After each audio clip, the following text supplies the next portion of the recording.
Hi, I'm Phil Daly and welcome to Byron Business. 60 minutes of information and activities for business owners and managers in the Byron Shire and beyond. Interviews, small business information and music to entertain you. Money talks, loud and clear. It's a voice that you got to hear. It's a lover, it's a friend. Nothing talks like money can. Good morning and welcome to Byron Business. 1 minute past 11 here on Bay FM. Tuesday, February 7, 2017. Thanks to DJ Terranullis for 2 hours of Wirragin. He'll be back at 9 a.m. next Tuesday. And today on the program, very soon we'll bring you up to date with Byron Business news and views. And today we're looking at customer loyalty. Is it worth the investment? And also the accounting trick you have possibly overlooked. Something well worth knowing in regards to running your small business, particularly after a busy Christmas, New Year period. Something worthwhile looking at in regards to 2017. So stay tuned when we look at Byron Business news and views, loyalty and an accounting trick today. And then at 11:20 today, I'm going to speak to Rosie Kaplan. And Rosie works with small business owners, works in a group way. In as far as working with small groups. She's a Mastermind facilitator. So we'll find out what that is all about when we speak with Rosie around 11:20. And then at 10 to 12, a business tip, something that inspires you, either it inspires you as a business owner or as you run your team of people into 2017. The business tip is all about getting to the heart as a leader in your business. And leaders can't succeed if they aren't good communicators. And more often than not, leaders don't even know that their communication skills need polishing. After all, who's going to tell them? So if you want to find out more about that and a new book out, which is called Get to the Heart, stay tuned when we look at our business tip towards the end of today's program. And that's what's ahead on Byron Business today. I'm going to play a track to start off with that I haven't played for a while. It was a bit of a favourite of mine back in... Get a free education in Byron Bay culture on Bay FM 99.9.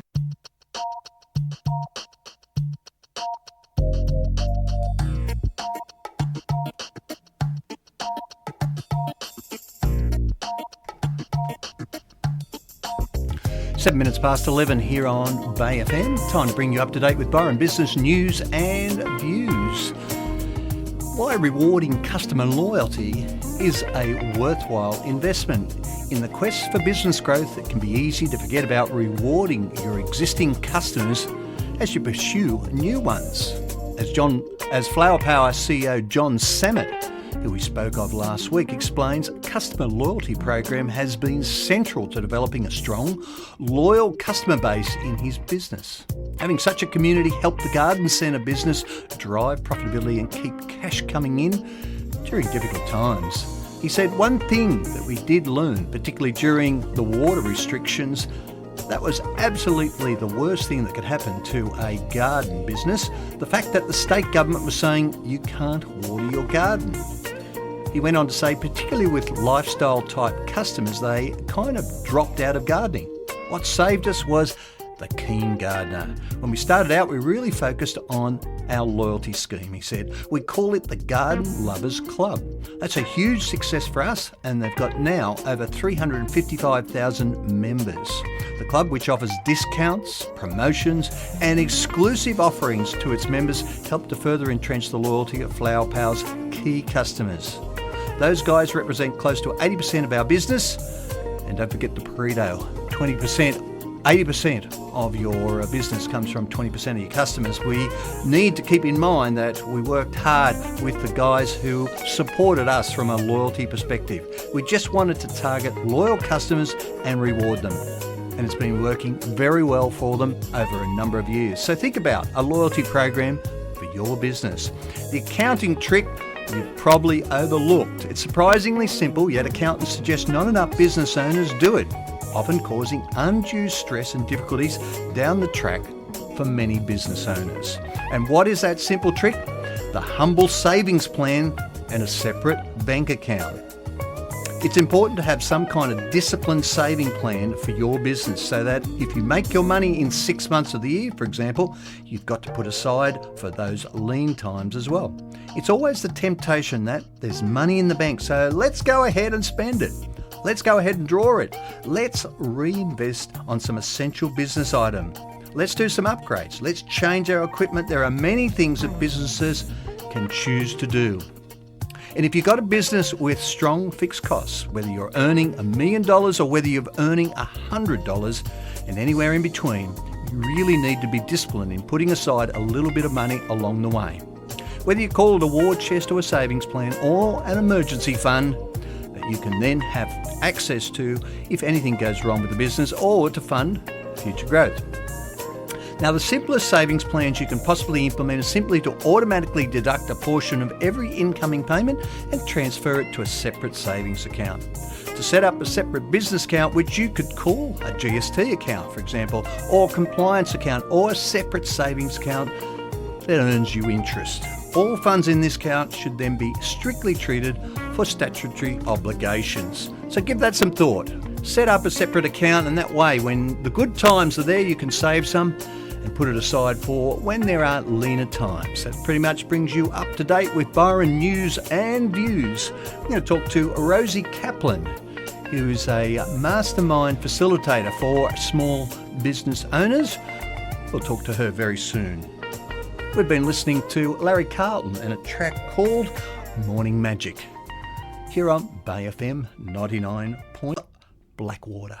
Bay FM 99.9, the community voice of Byron and beyond, on air and online.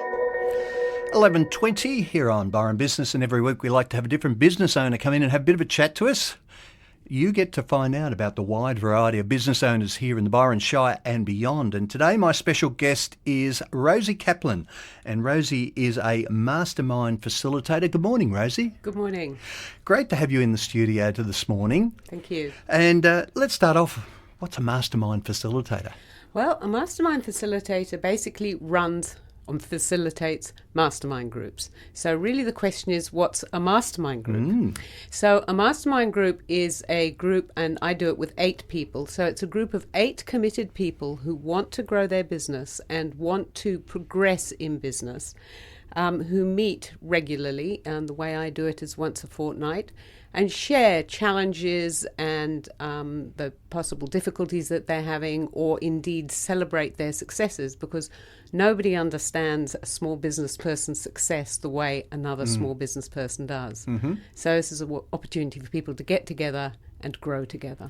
Now, where did the mastermind model come from? Well, that was developed by Napoleon Hill, who wrote Think and Grow Rich, and I'm sure most people have heard of him, and he was a real believer in masterminds, getting people together. As he says, you get 2 people together and you get what he calls the mastermind. So you put 8 people together and you do the maths. I mean, there's really a lot of ideas and a lot of resources flowing in that space. Sadly, Napoleon Hill is no longer with us, but he was quite a genius when it came to business. And the book that you spoke of, Think and Grow Rich, is well worth getting your hands on. Now, I understand that there has been at least 50 editions released of that book. It's so popular and it's such a good read. And, the 10 things that he talks about in regards to being successful in life, although they were written way back in the 50s and 60s, would still apply to our life today. And as a matter of fact, I put the 10 together and gave them to my stepdaughters because I thought they were just so fabulous as far as helping people be successful in life. Yeah, he's had an amazing effect generally, and I think a lot of the way a lot of people have used him over the time, but it really does seem to be an resurgence of growth at the moment, with people looking at his principles and looking at the ways that he said that is the best way to do business. It's interesting you talk about bringing people together, and particularly small business owners together, to talk about some of their challenges. I don't know whether you remember, but back in the early 90s, the Australian government got a guy by the name of Carpenter to look at how people learn. And one of the things that they came up with, based on their research, was that small business owners really love working in action-based approach. In other words, coming together and talking about some of their challenges and then going about implementing them and then coming back and sharing that with each other. Which is exactly what the Masterminds group's about. And the other part of it is that there is real accountability, because you're not going to sit with people saying, okay, my challenge is, everybody brainstorms, comes up with lots of good ideas. You go, yes, I'm going to do whatever it is that you choose to do. And you're going to get it done, because you're not going to come back in 2 weeks' time and say, oh, yeah, actually, I didn't have time. No, I couldn't go. I couldn't be asked. I didn't have time. I couldn't get it together, because even if you do it at 3 o'clock on Monday afternoon and you're all meeting together at 5 o'clock on Monday afternoon, you will get that thing done. And that's one of the hardest things often working on your own, is just keeping that momentum going, yeah. Tell us about your background, Rosie. How did you get to where you are now? I have a CV as long as your arm. So, but I've been self-employed for many years, and I've had a variety of businesses, some kind of terrific successes and some abject failures. Mm-hmm. But throughout them all, what I discovered very early on was that if I could do it with the support of other people, I could have all this input and ideas and accountability and a sort of containment of support, and knowing that I could dive back into this place every 2 weeks and everybody knew me and understood my business and understood my challenges and could celebrate with me and commiserate with me. And so I've been doing it for about 10 years, and I trained as a mastermind facilitator 3.5 years ago, because I realized that this was something that I really believe very passionately in and want to do it to the best of my possible ability. It's interesting that you mentioned that you've had some businesses that you've been successful in and others that have been failures. And I think, again, research indicates that we learn often the most from our failures. And if you've never had a failure, how can you empathise with people who aren't doing so well in business? You've got to be able to empathise with what it's like to not being successful, to have a go, to take the risk. And that's what small business is all about, isn't it? Yes, it is. It is. And yes, I think failing has actually been, as painful as it was, very beneficial. Yeah. In regards to your market, so attracting your market, how do you go about attracting people who want to do what you're offering? Well, I go to quite a lot of networking events, and because the networking breakfasts or Chamber of Commerce's, because they're basically small business people. I talk to anybody who'll give me the time of day. When I'm doing a free look-see mastermind group tomorrow evening in the Ocean Shores. Oh, okay. And I've done promotion with that by posters, flyers, stuff off on Facebook, invitations, event invitations, just kind of spreading the word and asking people to spread the word again. So let's talk about the trial you're doing tomorrow night at Ocean Shores. Tell us a little bit about the logistics of it. Okay, so it's from 6 till 8:30, round about 8:30, probably a bit earlier, at the Ocean Shores Tavern. Now, one of the things about mastermind groups is I can talk about them till the cows come home, but until you actually sit there and experience the energy and the spark and the ideas and the aliveness of them, the idea doesn't quite land. So I did a free one in September last year. Just to show people how they work. I had 16 people in the room and 8 signed up on the spot, which I was absolutely delighted with. That's great, yeah. Which showed me that if people can see it and experience it, then they get it. Okay, so it's tomorrow night in the Ocean Shores Tavern from 6 to 8:30. Yeah. Do you just want people to come along? I would love them to get in touch with me first to let me know they're coming. But if they don't and they just turn up, they need to be there at 6. The best number for them to contact you on? 0438401716. Okay, and we'll get you to leave your details here at the reception. So if you miss that number, you can give us a call on 6680 and they can give you the details of the masterclass trial run tomorrow night. Mastermind. Mastermind. Mastermind. Yeah. Trial run tomorrow night from 6 to 8:30 at the Ocean Shores Tavern. My guest today on Byron Business is Rosie Kaplan, and we're talking to her about being a mastermind facilitator and working with small business owners to work on some some of the challenges. Now, before we go to the break, maybe you can give us an example of one particular challenge that a small business owner brought up in one of these classes and how you actually worked it through. Okay, so there's a woman in the industrial estate who had a business called the Cubby House. Now, the Cubby House was all about craft workshops and teaching people how to do things. And she's got a really good sense of humour. So this seemed to her like, Cubby House, what a great thing, Cubby House for adults. But actually she got lots of calls saying, what's your childcare situation? When can I bring my child in for childcare? So she came, she was part of the last group we did. The first session was how can I get more people in? The second session was how can I kind of get my teachers in? And the third session was I realized from everything that's gone before, I actually need to rebrand my business. And so we had a fabulous brainstorming session with her.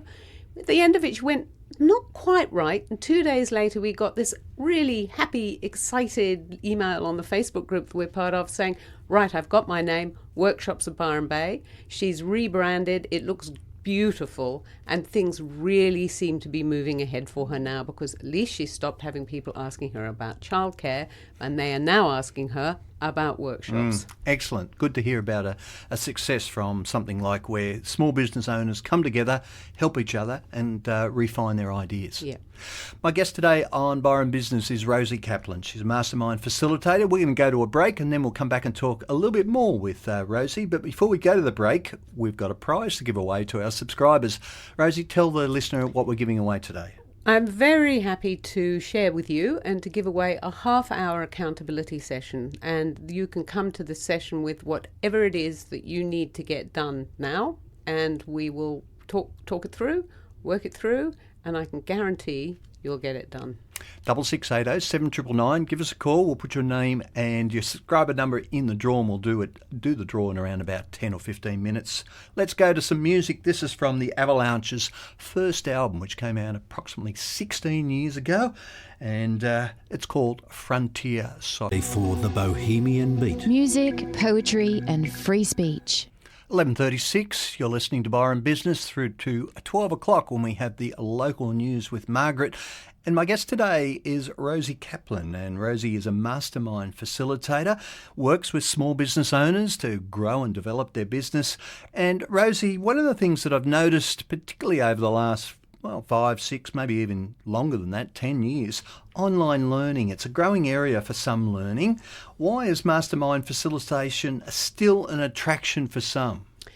Okay, so the online world, there's two parts to this. There's two parts to this answer. But the online world can be a very lonely place. Sitting by yourself in your office, doing stuff online, doing your investment, doing whatever it is, doing online. It can be a very lonely world. And so Mastermind groups is a way of breaking down that isolation, the silo of isolation. And you can do Mastermind groups online as well. Using Skype, I suppose. Well, actually, I use Zoom. I find it's a better platform.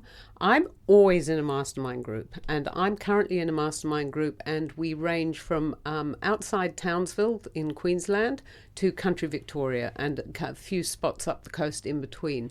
And we do it on Zoom, and we have developed a very, very close group. So it's a strong community, even though you don't see each other face to face. Well, we see each other face to face, but we don't touch each other. Okay. We don't smell each other's pheromones, because we're doing it online, we can see each other.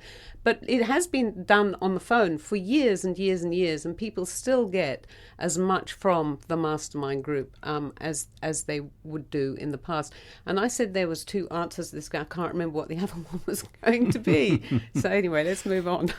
So in regards to, you gave a very good example of a business owner who reworked their model as far as their business. Can you give us another example of maybe another group that you've worked with and a particular challenge that they had and how you worked through that? One of the group that I worked with in New Zealand, there was a guy who had developed a new weed killer gel, and it was doing really well, and he was going really well. But he couldn't get to do the selling. He just found getting on the phone and talking to people almost impossible. And a lot of people have that challenge. That's right. Now, he also didn't have any money to pay somebody to do the selling for him. So it was just, for him, it felt like a complete catch-22. So we did a kind of whole brainstorming and ideas around this. And one of the ideas that came up was that he could actually pay somebody a percentage on a sale and make it a good percentage, but pay a percentage on the sale, so that the person who then somebody was prepared to take that on. They did come in, they did become his salesperson, and after a while, I mean, they had to commit to working for free for a little bit, but after a while they actually started making really good money because he had offered such a good commission for the sales, and they got commission for, I think it was 3 or 4 sales afterwards. So in the end, everybody was happy, and his business has grown. I just happened to talk to him this weekend, and last month was his best month ever. He took in $22,000, of which $11,000 was profit. That's not bad. Mm-hmm. So what it demonstrates is that coming together as a group, and somewhere you mentioned the numbers somewhere between about 18 and 16, or? I have 8 people in the group. Okay. So and with 8 people in the group, that means that, and it is a 6 sessions over 12 weeks, so that 4 people get to go into the group 3 times. So you get to go into the hot seat. Okay. So you choose who's going to come along and present their idea or their challenge. Well, the first 4 people do the hot seat. Then the next time we meet, the next 4 people do the hot seat. Then the first 4 people do the hot seat, and so on. Okay. And it's a hot seat. I should have said this earlier. It's a hot seat that makes a mastermind group a mastermind group. Mm-hmm. So a lot of people call things a mastermind group when actually it's just group coaching, or it's somebody teaching. Mm-hmm. But the thing about a mastermind group is that you get your moment in the sun. You get to talk about your challenge, what you need, and then the whole group, so that's the 7 other participants and the facilitator, come in with our ideas and suggestions and support. Okay, so if I'm in the hot seat, I know which week I'm going to be in the hot seat. I get time to think about it, prepare, and then be able to present, this is my challenge, this is the sort of outcome I'm looking for. They may not even know their outcome because the other 7 people are going to help them as far as come up with possible outcomes. That's right. And in fact, each person gets a hot seat focus form, which they fill in, they send it back to me, I have a look at it, we have a conversation about what is actually the best question that you can be asking of the group now, because sometimes they're a little bit sort of furry, so we kind of tone it right down. Okay. Yeah. So do people often do one mastermind group and then go on to another one? Yes, the one that I've just done, there was 4 people from the 8 were going to come in again, and in fact I've got 3 from the 8, and the others all have very, very good reasons for sadly not joining the next group. I mean, those are their words. No, sadly I can't join the next one because of X, Y, and Z. So if people want to get further information about a mastermind group or your particular mastermind group, Rosie, what's the best way of getting that information? Probably my phone number again. Shall I give my phone number again? Sure, yeah. 0438 401716. Do you have a website or anything like that, or a Facebook page? rosiekaplan.com. Rosie Kaplan, and it's K-A-P. Kaplan with a K, yes. Yeah, KAPLAN.com. Yes. They can get further information. Yes. I'm sure they can get your contact details. And final call, if you're a subscriber to Bay FM, we're giving a half-hour accountability coaching session with Rosie. 66807999. We'll do the draw straight after this track from Ray Montaigne with a track called Airwaves. Eclectic, eccentric, electric, inventive. Byron Shire and Bay FM 99.9. 11:51, time for our business tip. And today it's all about getting to the heart as a leader in your business. Business people are just as affected by emotion as consumers. Their ways of expressing it might be a little different, but they're still driven by emotion. Even though a request is for rational data, what the person really wants is emotional reassurance. And leaders can't succeed if they aren't good communicators. And more often than not, leaders don't even know that their communication skills need polishing. After all, who's going to tell them? In many cases, the skills that get leaders to the top of their business or an organisation are not sufficient to do the work at that level. The higher one goes up in an organisation, the more success is measured in winning hearts and minds rather than in the mastery of some technical skill. Emotion heightens our ability to understand. Emotions help you own it.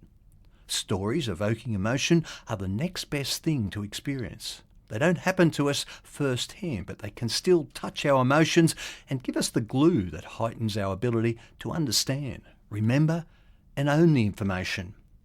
In a new book called Get to the Heart, the author, Ted Frank, delivers specific strategies that will get your stakeholders out of the meeting room and into the world of your insights and ideas.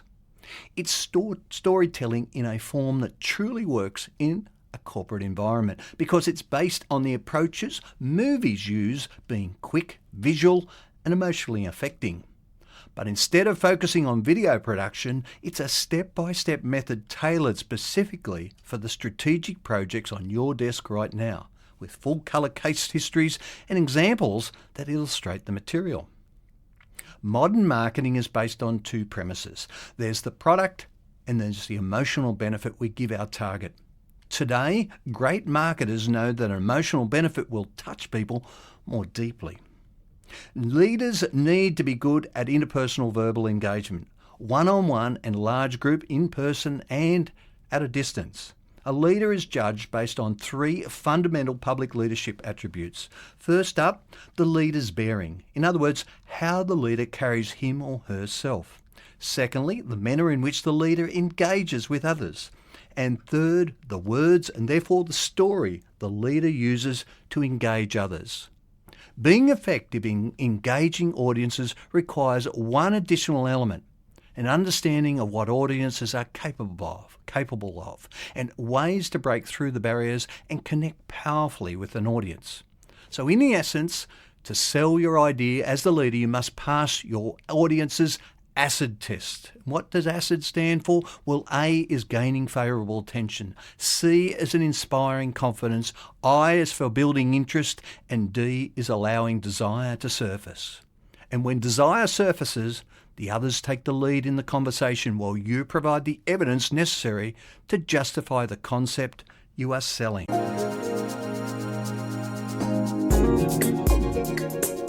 Just about out of time for another week. My thanks to Rosie Kaplan from Mastermind Facilitation for joining me today. If you're a small business owner and want to find out more, she's running a tester tomorrow night at Ocean Shores Tavern, 6 o'clock. Well worth getting along and trying. 2 hours I think you will enjoy and may even help you follow and decide on one of the challenges you may have in your business.